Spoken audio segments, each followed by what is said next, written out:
Je suis Mathilde Guillon et je suis Laure Bonatti et nous sommes toutes les deux vétérinaires et résidentes du Collège européen de médecine du comportement. Bienvenue sur Vétologie, le premier podcast francophone consacré à l'éthologie vétérinaire. Nous revoilà avec un deuxième épisode consacré au congrès du Collège européen de médecine du comportement. Dans cet épisode, on voulait vous présenter encore quelques conférences qui nous ont marquées. D'abord, la docteure Tini de Keuster, une spécialiste belge, a parlé de l'importance d'évaluer le contexte dans les troubles du comportement chez le chien. Oui, moi cette conférence m'a donné un regard nouveau sur mes consultations.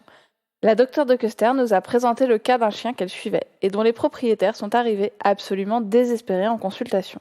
C'est souvent le défi qu'ont à relever les grands spécialistes. Ils arrivent en bout de chaîne et doivent faire face à une situation déjà bien installée et souvent très problématique.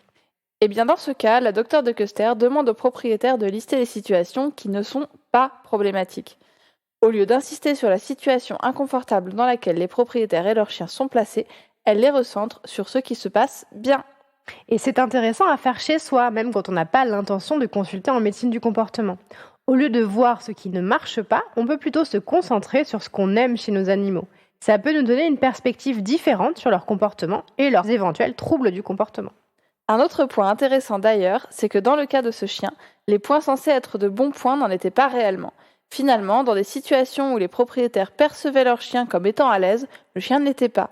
Et elle s'en rendait compte car elle demandait aux gens de filmer leur chien et elle revoit avec eux les vidéos en consultation. Elle peut donc analyser les postures et les mimiques faciales du chien dans les différentes situations. C'est toute l'importance d'avoir un regard extérieur qui permet d'aiguiller au mieux les propriétaires des animaux. Tini de Keuster parle donc de l'importance de susciter une conscience de l'état mental de leur animal chez les propriétaires. En gros, on se demande ce qu'il y a dans la tête du chien.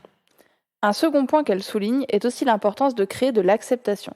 Notre superviseuse, Emmanuelle Titeux, le dit souvent. Il y a parfois un deuil à faire quand notre animal n'est pas ce que nous attendions de lui.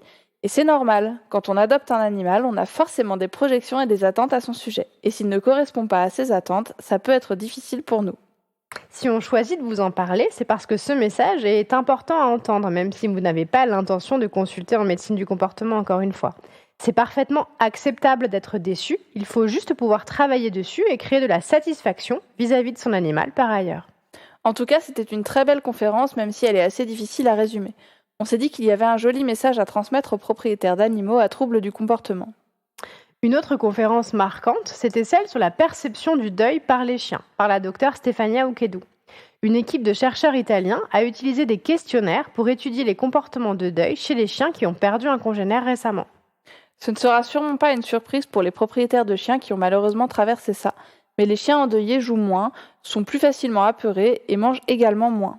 Les questionnaires ont été faits dans 2 pays différents, en Italie et au Royaume-Uni, et ils ont constaté des différences justement entre ces 2 pays, avec notamment plus de sentiments de culpabilité chez les propriétaires de chiens italiens.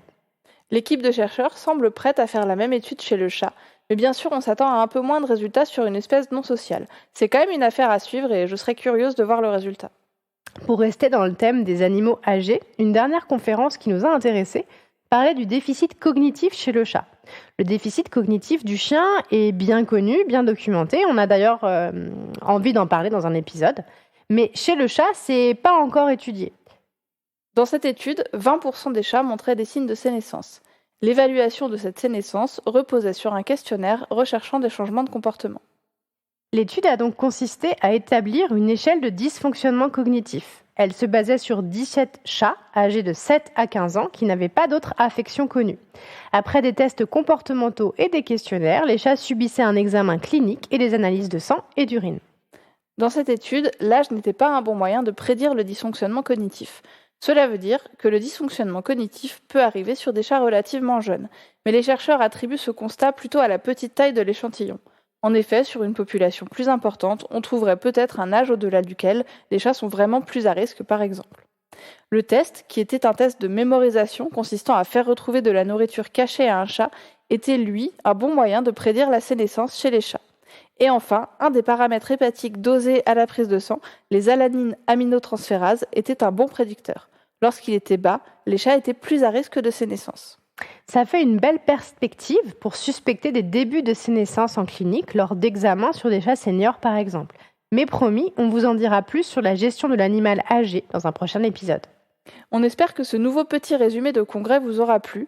N'hésitez pas à nous poser vos questions ou à nous faire part de témoignages en rapport avec les sujets évoqués via notre Instagram Vétologie ou sur vétologie.podcast@gmail.com.